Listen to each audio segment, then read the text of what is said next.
Čiže skúsime teraz iný príklad, ktorý bude abstraktný, čiže nebude to žiadny konkrétny bicykel, ale skúsime na ňom ilustrovať, že aké iné hrany máme a skúsime v podstate 3 hrany ilustrovať. Čiže my sme, teraz sme mali len také hrany, že beriem niečo, alebo dávam niekde niečo. Hej, ako keby vstup do operácie a výstup z operácie. Ale častokrát, ako ten Petri, ktorý vlastne tie Petriovsiete vymyslel, sa volal Karl Adam Petri, a bol to nejaký nemecký informatik, tak on ich vymyslel ešte na strednej škole, lebo si s nimi kreslil chemické procesy. Áno? A pri tých chemických procesoch, lebo hej, H2O robím z nejakých molekúl 2 H2, 1 O2 a spravím 2 H2O. Čiže mám 3 placy, berem 2, 1 a produkujem 2 molekuly. To bola taká vnútorný program formou hry postavený práve na tom, že vlastne človek dostal čiastočnú sieť a malo do toho nejaké, to začalo fungovať. Áno. Čiže v podstate on to abstrahoval a potom študoval informatiku po strednej škole a zistil, že vlastne on to vie používať na si kresliť v tom rôzne procesy. Hej. No, ale my vieme, že v tej chémii sú rôzne katalizátory, áno, že niečoho nemôže byť viac ako nejaké množstvo, nejaká koncentrácia alebo menej ako nejaké množstvo. Čiže častokrát ja potrebujem len čítať. A zase sa to ukázalo, že v informatike je to podobné, že častokrát potrebujem čítať, že potrebujem len vedieť, či som v tom stave a iba v tom stave niečo môžem urobiť. Ale ja vlastne ten stav nemením. Čiže nie je to tak, že tá značka vstupuje ako keby produkt. A tie hrany, ktoré čítajú, sa volajú read hrany. Ale oni vlastne hovoria, že môžem sa spustiť, môžem byť zelený vtedy, keď tam je keď mám obyčajnú read hranu. Hej? Čiže spravil by som si najprv si spravím takú vec, aby som mohol, čiže spravím si 2 prechody, medzi nimi si dám jedno miesto.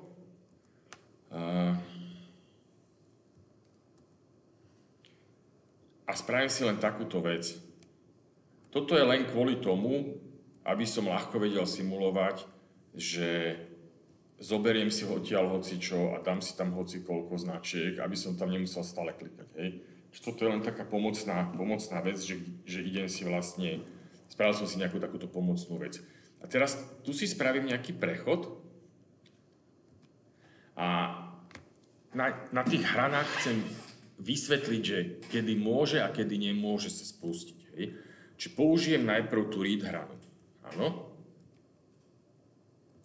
A keď sem dám tú read hranu a skúsim to odsimulovať, ja to teraz vlastne idem ako keby odvodiť z toho modelu. Hej. Čiže namiesto toho, aby som hovoril definíciu, som si nakreslil nejaký všeobecný mini modelík a idem to odvodiť.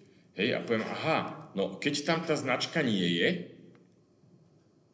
tak si to nemôže sa spustiť. Ako náhle je tam 1, 2, 3 a viac, sa môže. Čiže v podstate tá read hrana hovorí, musí tam byť minimálne 1. A prečo minimálne 1? No keď si zoberiem, tak toto má váhu ako každú inú. Čiže keď si to zovšeobecním, tak môžem povedať, musí tam byť minimálne toľko, koľko je tá váha. Aby som chcel nejakú, kebyže koncentráciu alebo niečo podobné. Hej. Tak keby som povedal, že tam má byť váha 3 a spustil by som to, tak by mi nestačili 2 značky. Museli by byť minimálne 3, aby sa tá T3 dala spustiť. A každé na viac ako 3 by sa stále dala spustiť. Hej. Už od 10 to nebude robiť značky. Hej. A teraz, keby som to bral jak kocky, čo si hádžem, hej, tak na 2 už nemôžem, lebo tam má byť minimálne toľko, koľko je tá váha. Čiže read hrana je vlastne väčšie alebo rovné. Hej, väčšie alebo rovné. Čiže môžem tým robiť testovanie na väčšie alebo rovné. Lenže ako spraviť testovanie na menšie. Hej? V skutočnosti, aby som vedel spraviť také komplementárne miesto. Keď viem, že sem dám maximálne 10, tak by som si tuto vedel spraviť tzv. Komplementárne miesto. A tuto by som si spravil takýto trik. Aby som povedal, že keď má byť 10, tak sem dám 9. A dokopy ich tu bude 10. Čiže tým pádom by som vedel, že ich tu nikdy nebude viac ako 10, dokopy ich tu bude 10, tak by som si povedal, že keď chcem presne 3, tak tu by som povedal, že viac ako 3, ale tu, no keď tu budú 3, a keby som chcel, že nesmie tam byť menej ako 3, tak to znamená, že tu nesmie byť viac ako 7. Čiže teraz, keby som si spravil takú istú read hranu sem, ja ju trošku posuniem, aby ju bolo vidno, že to je iná hrana. A na ňu by som si dal tú váhu, že 7, áno. A teraz by som si to skúsil spustiť, tak by som zistil, že práve vtedy, keď sú tam 3, vtedy ju viem spustiť, ale teraz ju už neviem. Čiže iba neviem, hej. 4, keď budú 3 zase na chvíľku bude a 2 už nebude. Hej, lenže že toto je trik, keď viem, že dokopy. Keď vlastne viem, že toto miesto je ohraničené a nikdy tam viac ako 10 nebude. No lenže ja to neviem, lebo keby som chcel mať nejaký counter, ktorý je neohraničený, tak mu neviem spraviť. Čiže ako náhle chcem povedať, že tam nie je ohraničené počet tých čiernych bodiek, tak nemôžem použiť tento trik, nemôžem ho použiť a nestačia mi tie read hrany. Potrebujem naozaj testovať na menej ako. Lebo viac alebo rovné už testujem, tak mi stačí menej ako. No a na to mám tzv. Inhibítorovú hranu. A inhibítorová hrana v podstate testuje na nulu, keď je tam 1. Lebo testuje, že kedy je tam menej ako 1. A záporný počet tam nemôžem mať, lebo nemôže mi prísť dlh na kolesách na bicykel. Hej, proste. To je normálna hrana, vlastne ohraničujeme, že 1 a viac. Áno. Tým pádom zvyšok intervalu je Áno, presne tak. Presne tak. A ja potrebujem teraz menej ako, lebo viac alebo rovné už mám, teraz potrebujem menej ako. Čiže poviem, že inhibítorová hrana je menej ako. Keby ste si pozreli literatúru, tak tá inhibítorová hrana v skutočnosti bola vymyslená ako test na nulu. Hej, test na nulu, hej. Ale jej zovšeobecne je, že tam viem dať akúkoľvek váhu a povedať, je to menej ako tá váha. Či keď teraz zoberiem inhibítorovú hranu, áno, a nakreslím ju sem a znovu si ju posuniem, aby som videl, že to je iná hrana, tak teraz je problém. Teraz by som povedal, že musí tam byť minimálne 3, ale zároveň tam musí byť menej ako 1. Čo sa nikdy nestane. Áno, čiže hoci koľko tokenov sem dám, nikdy sa to nestane. Čiže tieto podmienky sa navzájom vylúčujú, čiže neexistuje žiaden počet značiek v tomto mieste, aby sa to dalo spustiť. Áno, ale keď si sem dám váhu, že má to byť menej ako 4, áno, má to byť menej ako 4, ale viac alebo rovné ako 3, tak zistím, že pri trojke je to spustiteľné a pri štvorke už nie a nepotrebujem tento komplementárne miesto, lebo mám túto hranu. Čiže toto bol primárny dôvod, povedzme, že teoretický, aby som... A naozaj, tá realita je taká, tie read hrany v skutočnosti nepotrebujem, keď mám sekvenčné. Prečo? Lebo ja keď by som mal sekvenčné, tak by som tú read hranu vedel nahradiť tým, že 3 zoberiem a 3 vrátim. Len problém je, že ako náhle používam tú semantiku, ako používame my, že to v skutočnosti má trvanie. Áno, že to má trvanie. Tak teraz, keď si všimnete, tak ja keď začnem robiť túto operáciu, tak ja som tie 3 značky nezobral. Čiže tým pádom si môžem kľudne spraviť túto prechod druhý. Áno. A povedať, že ten trebárs potrebuje, aby tam bola minimálne 1 značka. A teraz, áno, a teraz si všimnite, aký je rozdiel medzi týmto, hej? Že teraz kľudne sa môže stať, alebo povieme tak, že ten tiež bude mať 3. Dobre? Povieme, že on tiež bude mať 3. Áno?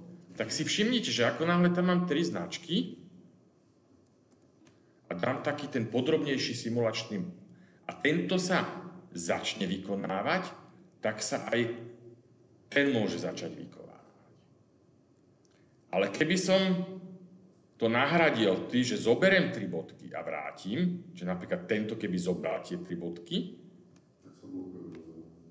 tak mám mutual exclusion, čiže som ho proste vyblokoval. Čiže, ale keď mám jeden procesor, tak mi to nevadí. Čiže na tie sekvenčné modely, ako boli automaty a Turingové stroje a tak ďalej, som vedel nahradiť tú čítaciu hranu tou slučkou. Lebo v danej chvíli som vždy robil iba jeden atomický prechod a nikdy som nerobil paralelne 2. Ale tú inhibitorov tu som nevedel nahradiť. A naozaj teoreticky je to tak, že Petriho siete s inhibítorovými hranami majú rovnakú silu ako Turingové stroje, čiže ako akýkoľvek program. Čiže viem s tým de facto namodelovať akýkoľvek program. Hej? Dobre, čiže toto bude druhý príklad.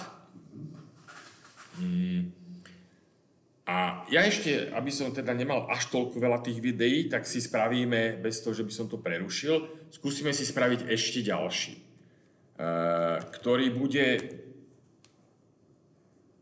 znovu s tými read hranami a skúsime si ukázať akože taký mini use case, ako by sa prakticky, že kde by sa asi naozaj prakticky dali využiť. Hej? Čiže predstavme si jednoducho, a je to veľmi to súvisí s tým, čo som teraz povedal, že chcem tam ten token nechať, aby som vedel paralelne robiť viacero operácií. Veľmi jednoduchý príklad si predstavme, že máme nejaké jedno miesto, druhé miesto a tu máme nejaký prechod, ktorý nazveme, že otvor nastavenia. Áno? A poviem si, že buď otvorím tie nastavenia, alebo zavriem tie nastavenia.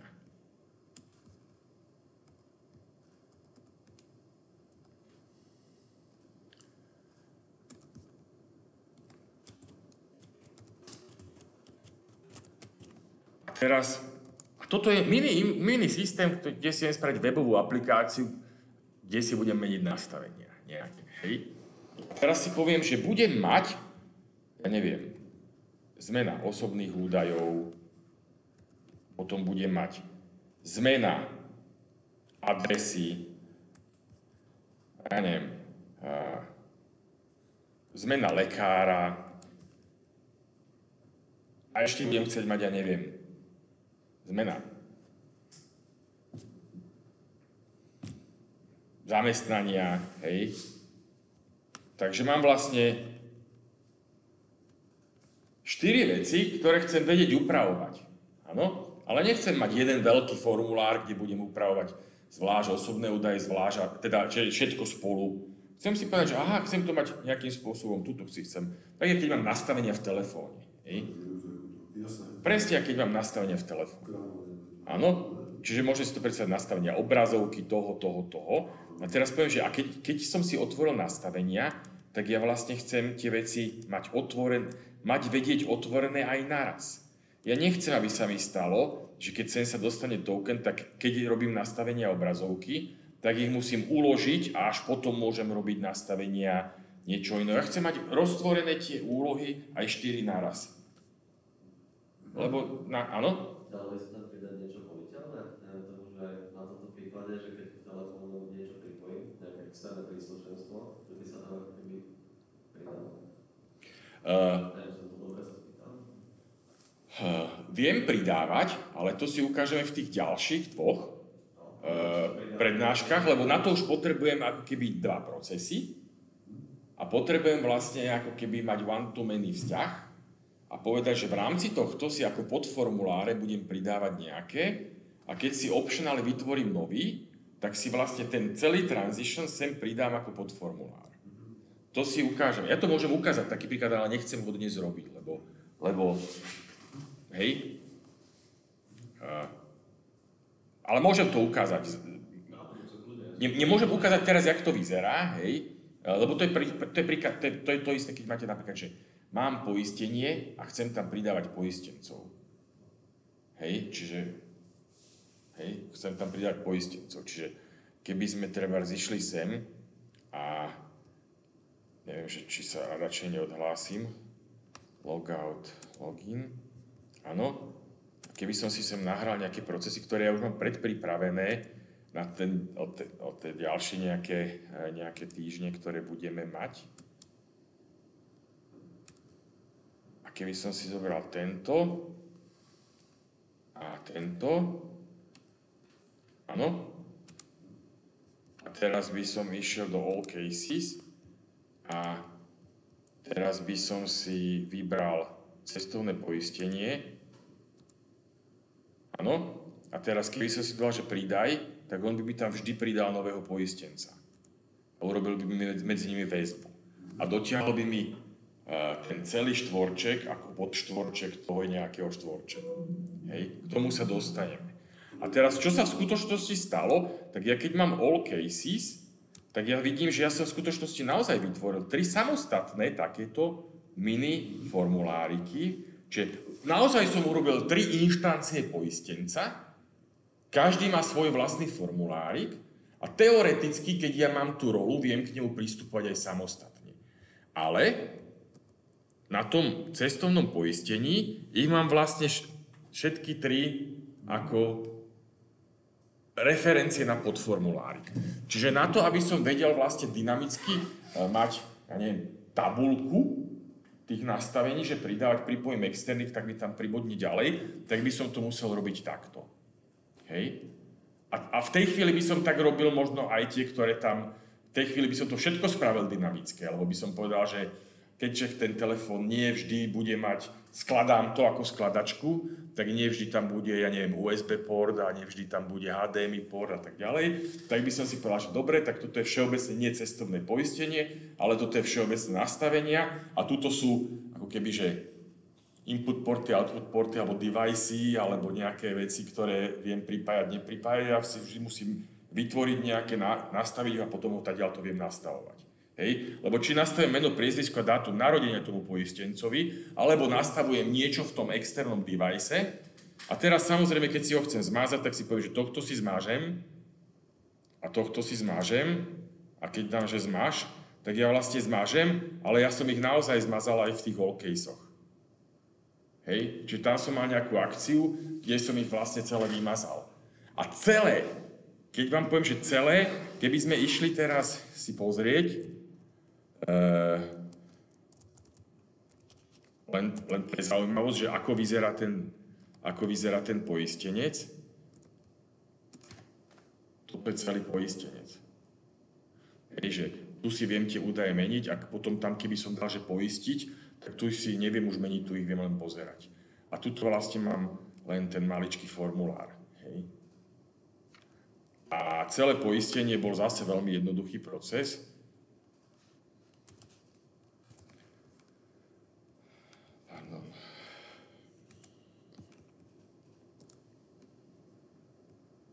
To bol tento. Áno, takýto jednoduchý proces, kde vlastne som mal toto a tuto bol ten taký istý task. Pamätáte si, ak sme si robili, že sme spravili formulár a ten sme si referencovali. Tak ja mám vlastne premennú, ktorá je taskref, do ktorej viem dať zoznam taskov. A A tie tasky nemusia byť z toho istého procesu a z tej istej inštancie. A je to zoznam. Čiže tak, jak sme tam zobrazovali to meno, priezvisko a tak ďalej a ten formulár sme si tam doťahovali, tak teraz ja si sem viem dotiahnuť štvorčeky z úplne iných procesov, aké len chcem. A ja si ich navytváram, lebo keď ja sem kliknem pridaj, tak v podstate v skutočnosti, keby som išiel na akcie a išiel by som na dáta a na pridaj batón, tak na stlačenie toho batónu je takáto akcia, ktorú teraz nechcem ísť do detailov, čo má urobiť. Má vlastne vytvoriť ten podproces, cez create case vytvorí ten podproces, uloží mi ho niekde do nejakej premennej, potom mi nájde ten konkrétny task z neho a vloží mi ho, setnem dáta a vloží mi ho sem, tu je nejaká mapa a vlastne vloží mi tam ten nový celý task. Hej, čiže teraz nechcem ísť do detailov, lebo to si budeme hovoriť. Ale v podstate tuto je, čiže áno, mám tu kúsok kódu, ale v princípe mám kód len na pridanie a na zmazanie. Čiže taký istý kód mám potom na zmazanie, mám kód, kde to vlastne mažem.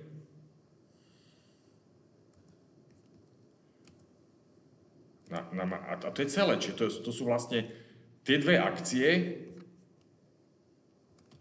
a takéto jednoduché procesy. Čiže jedinú vec, čo tam mám, že na tento batón a na tento batón sú tie dva kúsky kódu, ktoré mi vytvárajú tú väzbu a vytvárajú mi tie objekty, alebo potom mi na namazanie idú cez zoznam všetkých tých taskov, povyhadzujú tie tasky von z toho zoznamu a zmažú tie jednotlivé objekty. To je celé, čo sa tam deje. Hej? 20 riadkov kódu. 20 riadkov kódu, na drag and dropované formuláre a taká jednoduchá vec. Hej? A mám mini cestovné poistenie, ktoré by mi určite trvalo dlhšie v nejakej appke. Ale poďme naspäť, lebo toto sme odbočili. Myslím, že sme boli, kde sme boli? Tu, hej? Tu sme boli. A teraz, ja len, lebo taktože, častokrát pri tých príkladoch, kde už je tá medziprocesová komunikácia, vám tu mení vzťahy, tak tam je to veľmi podobné SQL databázám alebo objektovo-orientovému programovaniu. Ale kde sa to líši, je v tých procesoch, že si nakreslím ten životný cyklus. Preto sa teraz trochu chcem venovať tomu, lebo tam potom aj naozaj píšem normálne kód v Groovy, kde volám si API a tak ďalej. Čiže čo som chcel teraz spraviť,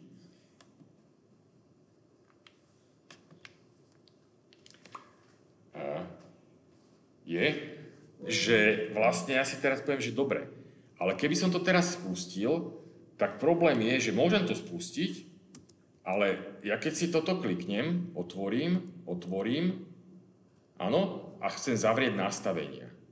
No tak zavriem nastavenia, ale tieto dve mi ešte ostanú otvorené. Áno, tak chcem si to spraviť tak, že zavrieť nastavenia budem môcť až vtedy, keď zavriem tieto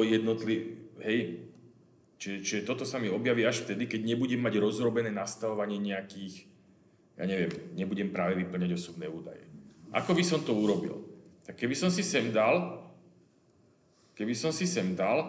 takto 4 miesta a teraz by som si povedal, že dobre, tak teraz zober odtiaľto, áno, a vráť sem.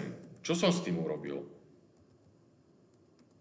Pomocou takéhoto miesta, ktoré som si pridal k tomu, som vlastne spravil taký trik. Áno, že ja som si vlastne presne povedal, že ako náhle som tu, nedal som si tam tokeny. Hej. Presne, hej. Čiže ja som si vlastne povedal, že keď som tu a keď to otvorím, tak viem, že to je otvorené, hej, a tým pádom tento nemôžem spustiť. Čiže keď si teraz sem naťahám ďalšie read hrany, takto, tak by som povedal, zavrieť to môžem až vtedy, keď mám pozatvárané všetky tie... Samozrejme, keď sa ma spýtate, že ako by som to robil, keby som ich chcel vynútiť ich zavretie, no tak by som tam napísal veľmi jednoduchú akciu. Pamätáte si, ak sme robili ten asynkrán a robili sme, že keď sa niečo stalo, že som zmenil z boolean z false na true, tak to išlo na právne. Ale to išlo na právne bolo, že assign finish. Tak tu by som povedal, že cancelni všetky tieto, ktoré sú otvorené. Čiže tu by som povedal, že ako náhle klikneš na tento, áno, tak by som povedal, no, keby som chcel inú stratégiu robiť, tak by som tieto 4, vôbec by som ich tu nedával, ale by som vynútil to cez ten cancel. Čo je jednoduchšie, lebo proste prídem a poviem, že cancelni mi všetky, ktoré sú otvorené. Hej? Čiže to by som mu vedel povedať, že cancelni mi ich. Hej? Tak jak tam som povedal, že assigni mi tento, tak to by som povedal cancelni. Hej? Ale čo som teraz spravil? Spravil som to, že vlastne, keď sa dostanem sem, tak vlastne, ako náhle mám čo len jeden z nich otvorený, tak to nemôžem spustiť. A iba teraz môžem zavrieť nastavenie, keď niekto práve nerobí nastavenie niečoho iného. Hej? Čiže to je praktická ukážka, ako si napríklad viem pomôcť s tými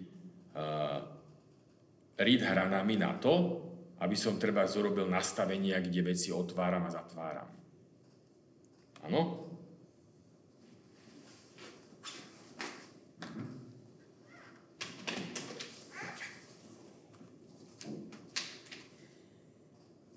Dobre, takže dáme si, ja to stopnem na chvíľočku. Myslím, že pri takomto spôsobe, jak sme to teraz tu zapojili, kebyže nemáme ten detailný, že voice a výjsť na tom kroku, tak si to ani nevšimneme. Áno, presne tak. Čiže